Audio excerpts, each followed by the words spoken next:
अस्सलाम वालेकुम दोस्तों, वर्ल्ड टेस्ट चैंपियनशिप जो है वो उसका फाइनल का फैसला हो चुका है। एक डिसेंट मार्जिन के साथ ऑस्ट्रेलिया जो है मैच जीत चुका है। थोड़ा स्नैन से भी गप लगाते हैं। पहले मैं स्नैन से पूछता हूँ कि स्नैन ये बताओ कि आपके ख्याल में कहाँ गलती होगी इंडिया से जो ऑस्ट्रेलिया जो है ये मैच जीत गया? मेरा ख्याल है ये डिस्कशन तो पिछले 4 दिन से जारी है कि जो पहला दिन था उसमें इंडिया से गलती हुई और अर्ली ऑन विकेट लेने के बाद कैपिटलाइज नहीं कर सका उस तरह से इंडिया। लेकिन एवर सवाल यहाँ पे ये पैदा होता है कि बहुत सारे लोग ये कह रहे थे कि विराट कोहली 200 मारेंगे, 250 मारेंगे, लेकिन आज विराट कोहली 49 पे आउट हो गए। हाँ जी, थोड़ा सा हम स्टेप बाय स्टेप लेकर चले इस वीडियो को। तो मेरा ख्याल है कि स्टार्ट में पहले दिन की स्टार्टिंग कंडीशंस देखे इंडिया थोड़ा सा धोखा भी खा के मैं कहूंगा, क्योंकि पहले सेशन के बाद ज्यादातर आपको देखा कि सन निकला रहा है। आपको पता है इंग्लैंड में सन जब निकले, धूप निकली हो तो फिर बैटिंग थोड़ी सी बेहतर हो जाती है, बैटिंग के लिए कंडीशंस आसान हो जाती हैं फिर मुकाबले जब क्लाउडी हो जाए। ठीक है, नया पिच होता है, स्टार्टिंग में मॉइस्चर होता है आपका, लेकिन एक तो ये प्रॉब्लम नजर आया कि अगर इंडिया जो है वो उस पर बैटिंग कर सकता था पहला घंटा या पहले 2 घंटे सर्वाइव करने, तो उसके बाद बैटिंग के लिए अच्छी कंडीशंस हो सकती थी। लेकिन जो मेन प्रॉब्लम है बॉलिंग करने में भी इशू नहीं था।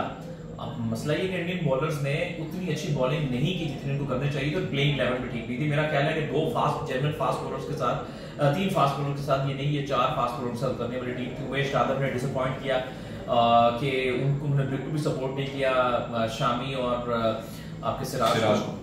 तो शार्दुल ठाकुर आपको उस तरह से परफॉर्म नहीं करके दे सकते, वो सपोर्ट बॉलर हो सकते हैं, लेकिन वो तो मेरा ख्याल है कि अगर ये यहाँ पर थोड़ा सा 4 जर्मन फास्ट बॉलर के साथ जाते और अश्विन यहाँ पर होते जतेजिया की जगह, थोड़ी बैटिंग लंबी करने की कोशिश की आपने, तो मेरा ख्याल है कि थोड़ा बेहतर हो सकता था। क्योंकि अगर आप उनको ऑस्ट्रेलिया को लेट्स सपोज 200 या 250 में आउट कर लेते तो आपकी बैटिंग के पास ये पोटेंशियल था कि वो उनको वहां पर पकड़ सकते थे। क्यों उसने?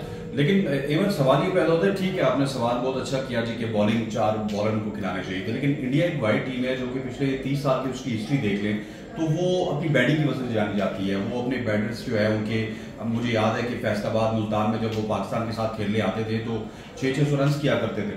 अब मसला उनकी बॉलिंग से ज्यादा उनकी बैटिंग का है, उनके टॉप ऑर्डर का मसला है। ना उनका ओपनिंग पेयर सही चल रहा है, ना उनके मिडिल ऑर्डर सही चल रहा है। ठीक है, कहीं ना कहीं क्लिक हो रहा है। आप देखें कि इंडिया की जानिब से WBC में किसी भी बल्लेबाज ने सेंचुरी नहीं लगाई, ये भी तो एक बहुत बड़ा फैक्टर है। जी हाँ, ये फैक्टर तो है, आप सही कह रहे हैं। तो दूसरा ये है कि देखिए होता क्या है कि हम आजकल का प्रॉब्लम ये आ गया कि हम हर चीज ड्रॉ कर रहे हैं T20 क्रिकेट से, ये गलत कर रहे हैं। शुभमन गिल हैंड्स डाउन बहुत अच्छा प्लेयर है, बहुत अच्छा टैलेंट है, लेकिन कॉम्पैक्ट नहीं है। उसका बैट पैड में थोड़ा मसला होता है, जब बॉल पड़ के अंदर आता है, गुड हार्ड एरिया से या बाहर निकलता है। स्क्वायर ऑफ द विकेट बहुत अच्छा खेलता है, सीधा भी ठीक खेल लेता है, लेकिन ये है कि उसको भी कॉम्पैक्ट नहीं है। तो इंडिया को जो है एक कॉम्पैक्ट ओपनर की जरूरत है। आपने हर चीज शेप कर ली थी, अपने होम पे तो ठीक खेल रहा है, लेकिन ये है कि उस सबसे कॉम्पैक्ट नहीं। फिर एक चीज जो सबसे बड़ा प्रॉब्लम है ना, मैं पुजारा की बात कर रहा था, ये मुझे काफी अजहर अली की तरह करियर सिमिलर लगता है कि पहले साल बहुत अच्छे थे, शुरू के 3, 4, 5 साल, लेकिन जो आखिरी 2-3 साल है उसमें वो स्टेप अप नहीं किया है। आप देखिए पुजारा का सिर्फ 30 का एवरेज आखिरी 3 सालों के अंदर, जो मेरा ख्याल है कि उनके कैलिबर के हिसाब से ठीक नहीं है। उन्होंने भी डिसअपॉइंट किया है। विराट कोहली की तो चले बात हम एक तरफ कर लेते हैं, तो शायद मेरी ओपिनियन है ये गलत हो सकती है। मुझे लगता है कि विराट ठीक है, बहुत अच्छा कर रहे हैं। T20 में उसने एक बार फिर अपने को रिवाइव किया, T20 क्रिकेट में,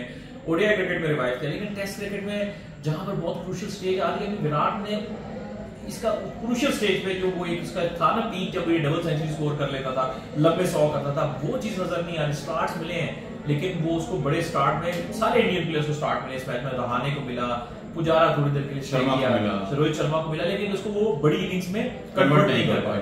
बेसिकली वही माइंड फ्रेम है, आईपीएल वाला माइंड फ्रेम था। 2-2.5 महीने आपने आईपीएल खेली, उसके बाद आप 3 या 4 दिन के ब्रेक के बाद आप अगर WBC खेल रहे हैं तो एवं वहां पे भी आपको प्रॉब्लम होगी। आईपीएल में आपने देखा होगा 30 गेंदों पे आपको 50 रन बनाने हैं, 40 गेंदों में आपने 70-80 रन बनाने तो बना लेते हैं। लेकिन जब आप टेस्ट की बात करते हैं तो किस तरह आप देखें ना, पूरा सेटअप किया गया आपके बॉलर ने। 2 गेंदें उसने स्टंप्स के करीब करीब करवाई, ठीक है। और ये बात रिकी पॉन्टिंग काफी देर से कह रहे थे कि इनको अब स्टंप से थोड़ा सा दूर करवाना चाहिए, और जो ही उन्होंने थोड़ा सा दूर करवाया तो कोहली ने कहा मैं ड्राइव करूंगा, और ड्राइव किया, कैच पकड़ा गया, और उसके बाद इंडिया संभल नहीं सका। अच्छा, विराट कोहली का जब हम बात करें, अगर हम डे 4 की, तो विराट अच्छा खेल रहा था, पॉजिटिव खेल रहा था, इंटेंट के साथ खेल रहा था। रहाणे साथ मौजूद है, रहाणे का अपना एक स्टाइल है कि वो टाइम लेते हैं विकेट पे, प्रॉपर टेक्निकली अच्छे बैट्समैन है। लेकिन विराट कोहली ने जो शॉट खेला बहुत ही पुअर था, डिस्पाइट कि एक बड़ा जबरदस्त कैच किया स्टीव स्मिथ ने। देखिए आपको कंडीशंस के हिसाब से वही बैट्समैन जिनकी तारीफ होती है कि जो कंडीशन के हिसाब से एडजस्ट करते हैं। सुनील गावस्कर साहब की बात कोट करूंगा, उन्होंने भी तनकीद का निशाना बनाया कि यार आप इतने बॉडी से अवे ड्राइव मारने चले गए, इंडिया में होता तो ये लग जाता ड्राइव, लेकिन चूंकि अब आपको ये पता होना चाहिए एज अ बैट्समैन कि आप इंग्लैंड में खेल रहे हो, इंडिया या एशियन कंडीशंस में नहीं हो, तो आपको इतना दूर बॉडी से ड्राइव नहीं मारना, उसमें बहुत ज्यादा प्रोबेबिलिटी बढ़ जाती है कि आपका आउटसाइड एज लगेगा या आप उसमें फॉल्टर कर जाओगे। वही विराट के साथ वो अच्छा खेल रहा था, विकेट पे था, आज उसने बहुत ही खुला ड्राइव मारा, बॉलर ने ट्रैप चढ़ के पहले करीब करीब तो फिर एक बॉल बाहर किया और उस ट्रैप में वो गिर गया। उसके बाद इंडिया नहीं समझ सके रहाने के एकदम जडेजा आए वो आउट हो गए, फिर रहाने क्या करते हुए आउट हुए।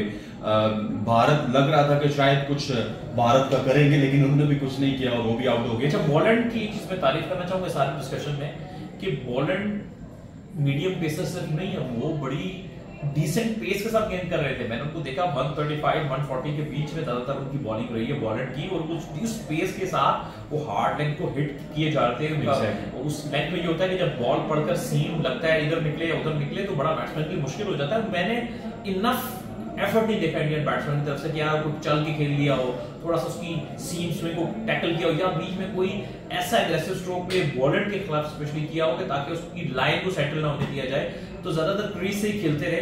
तो मेरा ख्याल है कि शायद इससे बेहतर एफर्ट हो सकता है, इससे बेहतर एफर्ट भी हो सकती थी। और अब तारीफ करनी चाहिए हमें ऑस्ट्रेलिया की कि जब भी वो फाइनल खेलते हैं, चाहे वो चैंपियंस ट्रॉफी का फाइनल हो, चाहे वो वर्ल्ड कप का फाइनल हो, चाहे वो T20 का हो या फिर टेस्ट का फाइनल हो, आज वो तमाम तर फाइनल जीत चुके हैं और नो ट्रॉफीज ऑस्ट्रेलिया के पास है। जी बिल्कुल, इस वीडियो को रैप अप करते हुए कहेंगे कि हार्ड लक इंडिया, लेकिन आपको ये जरूर सोचना है कि दूसरा फाइनल खेल रहे नहीं जीत पाए तो कहां कमी कोताही, इसमें बेहतरी की गुंजाइश है और कांग्रेचुलेशंस टू। लेकिन सर रैप अप करने से पहले आप ये भी बताएं कि इंडिया लास्ट 4 से 5 सालों में आप चैंपियंस ट्रॉफी का फाइनल देख लें, आप और जितने भी फाइनल्स उठा रहे हैं, जब से MS धोनी फैक्टर बैन गया इंडिया क्लिक नहीं कर रहा। What is the reason? देखिए, मेरा ये ख्याल है कि उससे कुछ इंडिया से गलतियां हो गई है। बड़े मैचेस में ये उतने एग्रेसिव नहीं जाते, कैलकुलेटेड थोड़े डिफेंसिव अप्रोच भी टाइम जो वो भी बताएं आपका पॉइंट जो था राहुल द्रविड़ वाला, ठीक है, और अप्रोच चल रही है जी। और राहुल द्रविड़ और जो रोहित शर्मा है, ये थोड़े मुझे ना ज्यादा फियर ऑफ फेलियर नजर आता है। सेफ अप्रोच के साथ जाते हैं, एग्रेसिव अप्रोच के साथ नहीं जाते। मेरा ख्याल है कि इंडिया ने जो विराट कोहली को टेस्ट क्रिकेट से हटाया था, ये ब्लंडर था।